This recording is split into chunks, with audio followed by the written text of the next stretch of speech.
Alright, next is the vertebrae. We'll start with this picture. Here we have the top two vertebrae, C1 and C2. C1, which is the one I'm holding it by right now, is the atlas. Just beneath it is C2, this one. That is the axis. Only feature you need to know is right here, this piece that has a sticker on, comes off the axis, is called the Din's process.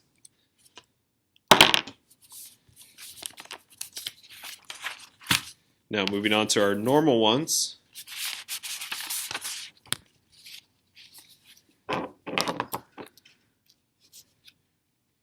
Up top, if this is a giraffe, you have the ears of the giraffe, the horns, the nose. The ears, the horns here, those are the superior articular processes. You can see those. They stick out like that. To the sides, the ears, those are the transverse process. And then the nose, this piece right here, is the spinous process. The space that goes between the transverse process and the spinous process, so this space right here, is the lamina.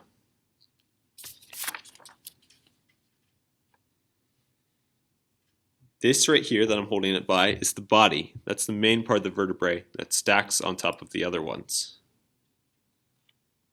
It's a large chunk of bone.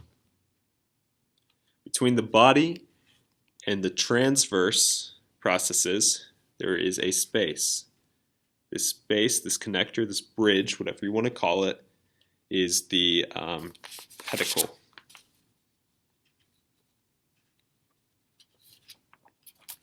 Yeah, so again, that's the pedicle between the transverse and body. Let's see our next spot. Okay. The gap that you see, there's a sticker covering right here, but it's this opening where the spinal cord goes through.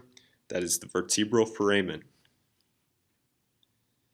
On the bottom, you see these flattened sections right here.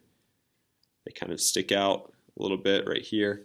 These flattened sections are the inferior articular processes. On this picture, you can see between each vertebrae is a cushion. That cushion is called the intervertebral disc.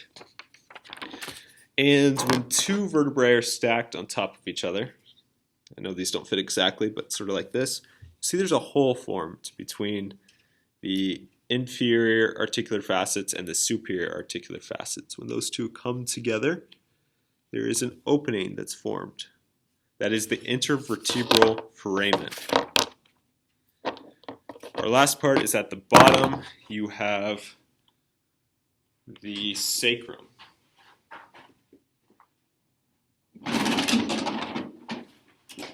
I do not have a sacrum with me right now, unfortunately. But if we look, I think this one should be pretty easy. Right at the bottom, you have the coccyx, which is just this little piece that we call our tailbone. These openings that you see, there's all different ones going down, are the foramina. And then if you went right to the tip top, where that spinal cord comes down and connects the sacrum, the opening where the spinal cord would go through is the sacral canal.